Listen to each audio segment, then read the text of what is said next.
Hello. Whatifalthist managed to trigger me into doing another video about his content, and really this guy just keeps providing me with new content. But I promise that for at least 3 weeks I won't review his content, because I could have an entire channel just just reviewing his content. But I want to also make my own videos and create original content. But I simply had to do it. I simply had to do it. So okay, let us hear his analysis of communism, fascism, and liberalism. Okay, here we go. Of all these ideologies, communism is the worst constructed. I have a full video explaining this topic, however. Communism is naturally the most removed from the human condition. Communism assumes progress will always occur no matter what, that humans are naturally good, that we can socialize humans to be whatever we want, or the blank slate, that class and economics are the only lens through which history operates, that humans are equally talented, that men and women are the same, that metaphysical ideas or standards do not Okay. I already just have to say something. So, which communist regime actually claimed that men and women are the same? I just want the name of the regime that claimed it. So, maybe there are some extreme liberals today that claim it. I'm not that informed about it, but all this talk about like genders and uh, gender equality. Communist regimes did actually enforce gender equality, and when I say gender equality, I'm just talking about this old school liberal notion of gender equality. For example, Stalin and Mao insisted that women should go to school, or for example, that they should be given some jobs that are paid pretty well when compared to an average job at a time. So, but the idea that men and women are exactly biologically the same is nowhere to be found in communism. But okay, let us continue. exist, that we are completely destined to form a giant global classless society. All of these are wrong, though. Every single one of these has been objectively proven to be incorrect. The reality is humans are inherently self-serving, unequal, religious, divided by nationality, sex, are biologically programmed by genetics, and progress or wealth are inherently rare against the historic norm of poverty and stagnation. However, understanding these 2 points show the implicit point of communism and its greatest strength, its seductiveness. Communism offers an incredibly enticing worldview for a large part of the population. It literally posits the happiest and most self-serving view of the human condition you could possibly have. It tells people if they kill the rich, the group most people hate, that they will face no struggle and live in a utopia, or heaven on earth. Communists are also incredibly effective at using language. This is Okay. I just have to comment right now. So, he said communists tell you if you just kill the rich, you'll reach the utopia. Well, there's only one problem with it. That's actually not true. So, he's probably referring to Stalin and many other communist regimes slaughtering kulaks, rich peasants. But so to say that communist regimes tell you to kill all rich people, even rich people in the cities, is just not true.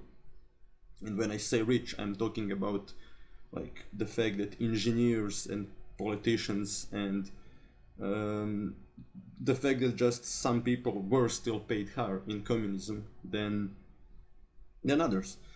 So yeah, and okay, communism does promise you this crazy notion of a utopian classless society, but it's not as simple as kill all the rich and utopia will just magically appear. No, that's why Marx actually said that there needs to be a phase that's called the dictatorship of the proletariat, where the state takes control, and then power of the state is used to create this utopia that will allegedly one day come. But it's supposed to be a long and a difficult process. It's not supposed to happen overnight. And also, so let me explain why communism was so popular, since I have a feeling this guy won't. So Uh, on the one hand, it was popular because it was anti-colonial and anti-racist, at least in theory. It was. That is why many African nations were drawn to communism, like Ethiopia, Angola, Mozambique, um, and many Asian nations, Vietnam, Korea, all these nations that were fighting against their colonialist oppressors became communist because communist parties made anti-colonialism a big part of their program. Then, on the other hand, wealth redistribution was what made them popular. For example, in China, that's how Mao was able to get peasants on his side by stealing from the rich and giving to the poor.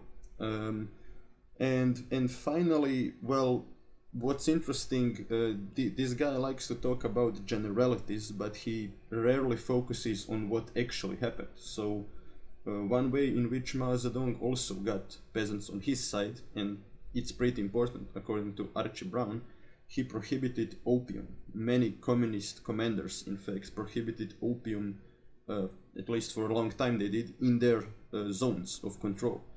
And peasants and the people really respected the communists for prohibiting opium, since opium was destroying lives of many Chinese people. And what's interesting about it, from an American perspective, at least today, it would appear that prohibiting opium is a right-wing conservative position, but it is precisely through that position that communists in China gained popularity, together with actually this, also one could say, nationalist argument that they made against Chiang Kai-shek and the Chinese nationalists, and that was, you are given aid by the Western colonialists, you are a traitor since you are collaborating with our oppressors. And yeah, that was also the argument that made Mao Zedong popular, but this guy simply won't mention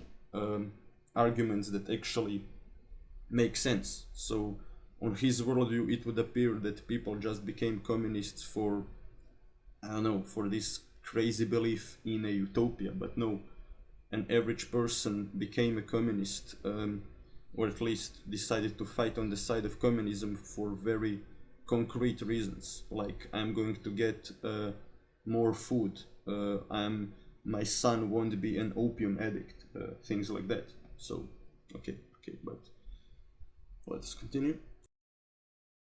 It's partially due to how emotionally palatable communism is, but also the communists tend to recruit the wordsmiths or chattering classes in a society, like academics or artists, who are most articulate.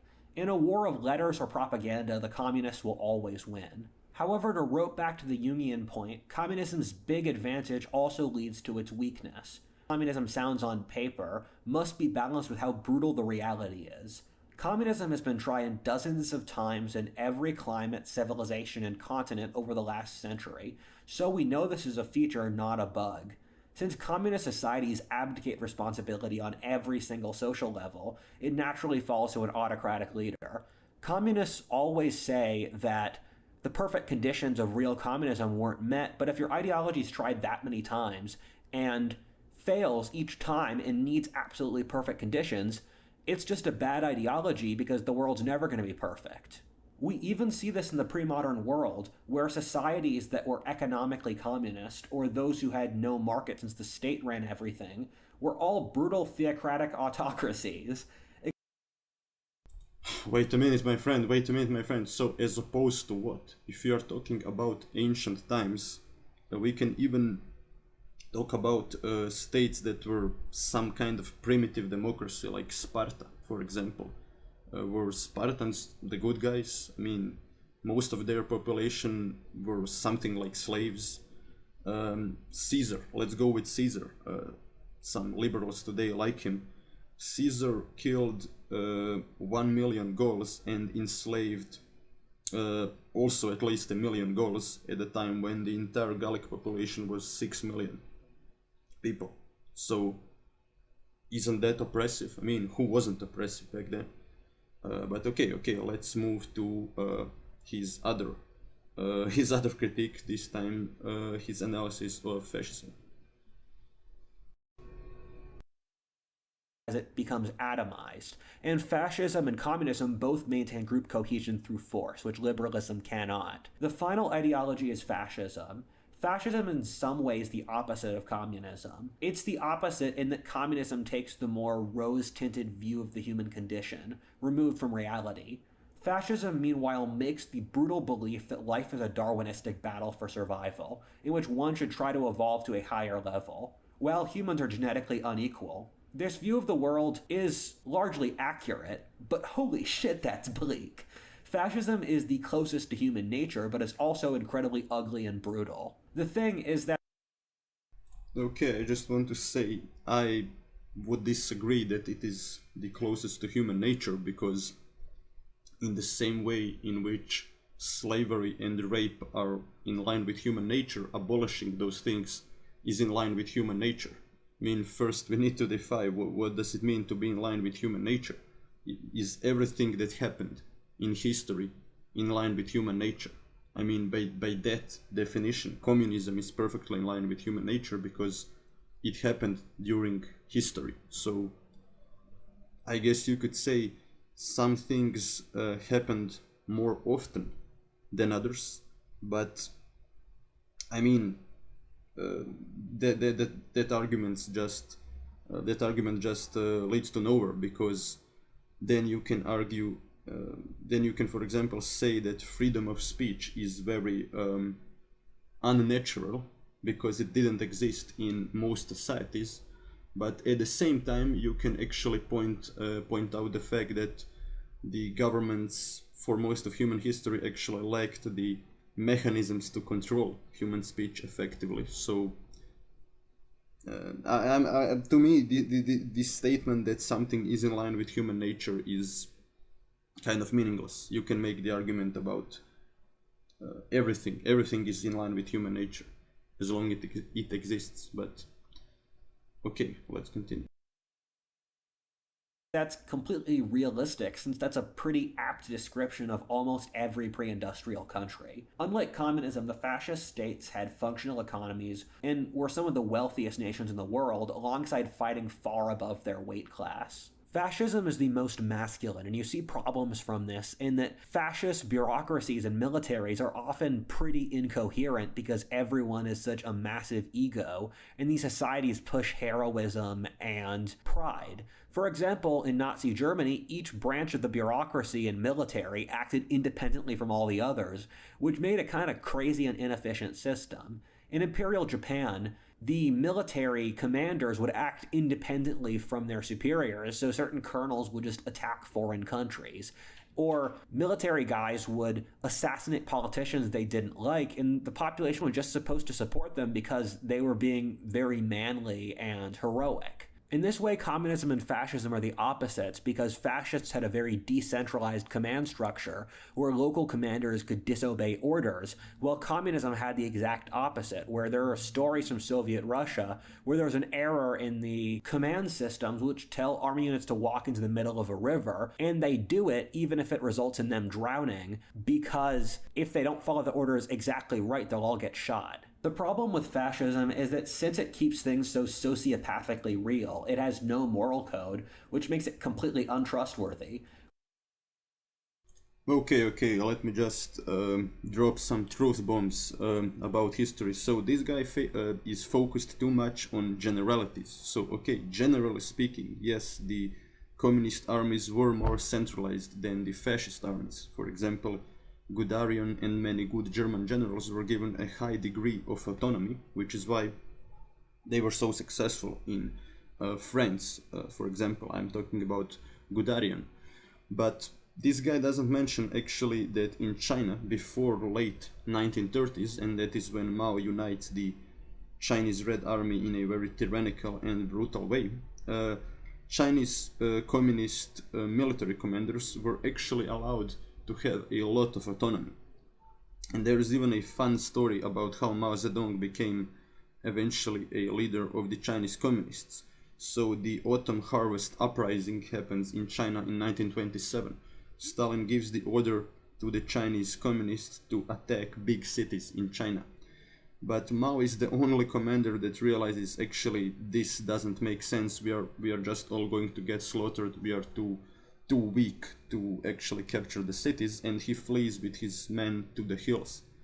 And that's how his army is the only major Red Army group that survived the Autumn Harvest Uprising, and that's how Mao is later able to actually unite smaller armies around his great army that was at the time called the Mao Zhu army, since Zhu was the military commander and Mao was the political commissar, but Mao actually had more power. But okay, my point is just that yeah, this guy doesn't mention the details. He doesn't mention that in fact for a long time the Chinese communists were very decentralized. But okay, let us continue. When you know someone has no moral standards, they're really a threat. This is why fascism was the ideology which lost since everyone else in the world allied against the fascist states and crushed them into the ground for being too dangerous. Fascism needs some kind of moral structure to judge itself against, or a religion. Fascism is most similar to the pre-Axial Age states like Assyria or Qin. The problem with these states and why they fell is that no one liked them since they were completely immoral, thus everyone teamed up to wipe them off the face of the earth. The thing with fascism is actually that Hitler was crazy enough to attack the Americans within the same year in which he attacked the Soviets. So it's not that everybody teamed up to defeat fascists because fascists were so in their eyes evil, but because the fascists were actually crazy enough to attack everybody at the same time.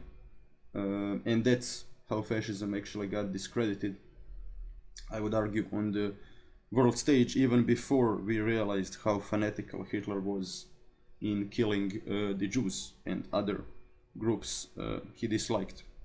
But okay, let's move on to his critique of liberalism. So in this part of the video, Whatifalthist asks the question: did liberalism truly win? Okay, let's find out. However, from another point of view, liberalism is lost, at least in its original form. I have a theory that the ideology of the modern world is really managerialism, and is a mixing of liberalism and Marxism that bears very little resemblance to the actual liberalism of 100 years ago. It's funny where lots of people will call me a fascist for making this video, but I perfectly fit the definition of a classical liberal. On the political compass, the people calling me fascist are closer to fascism than I am. The original liberalism stood for market freedom, freedom of speech, religion, and open market without any government intervention. What's often more shocking is what liberalism tolerated. Many liberals didn't believe in democracy, saying if you gave the mob the vote, it would destroy other freedoms. Most liberals were militaristic, racist, religious, and nationalist by today's standards. What a liberal used to be would be considered far-right today. Paul Gottfried has a book that covers this in greater depth. However, when you look at what liberalism stands for today, it's government intervention into every aspect of society, massive social engineering to intervene into literally every aspect of the society, forced tolerance and multiculturalism, whether or not the public wants it, illegalizing civilian firearms, and gradually abolishing the nation and ethnicity itself. Okay, so Whatifalthist finally says that some people will call him fascist. Well, okay, I won't call him fascist. I don't think he's a fascist. I think he's a kind of a confused person. Okay, so this fear that government is going to take the guns is a very American thing, and I don't think it's going to happen really anytime soon. I mean, the Democrats definitely aren't talking about it, nor are the Republican candidates talking about it. But okay, so one thing he said is actually interesting. He makes the case that he even mentions, well, old school liberals by our standards today, they were ultra nationalist, racist. Okay, yeah, I actually agree with him, but where I disagree with some schools of thought on the left is that we should, because of it, that we should denounce them. But that's just ahistorical. That's just forgetting that historical context also exists. And I think Whatifalthist actually gets it. He gets that we shouldn't just condemn Churchill and George Washington because they were racist from our point of view today, but I would just then ask him to apply this same standard to communist societies. So I don't think it is an accident that, for example, in the Chinese society that was extremely brutal, it was a society in which no real freedom of speech existed. Well, it existed only in the periods of chaos in which there was nobody to enforce it, but massive mass starvation, war, discrimination, oppression of the peasantry, all that was a part of Chinese history before Mao, and therefore I don't think that it was that crazy that many of the same problems continued to exist under Mao. And again, the Stalinist and Maoist tyrannies are in many ways victims of their own past. Stalinist Russia and Maoist China were unable to escape, let's say, from the shadows of their own past, and the countries just descended into the same type of thinking that existed for a long time. Although they were totalitarian, which is what makes them different, and in some aspects worse than what pre-existed them. But I would argue if we look at the bigger picture, they were, both Maoist China and Stalinist Russia actually were better than what pre-existed them.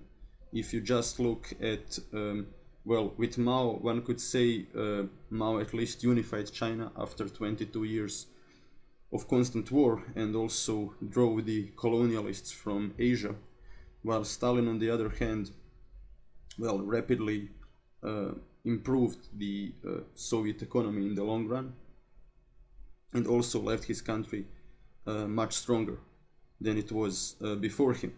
Whatifalthist seems to have a very positive view of the Russian Empire, at least that's what I get from some of his videos, but the Russian Empire was nowhere near being the second largest economy in the world and being the country with the second best military in the world.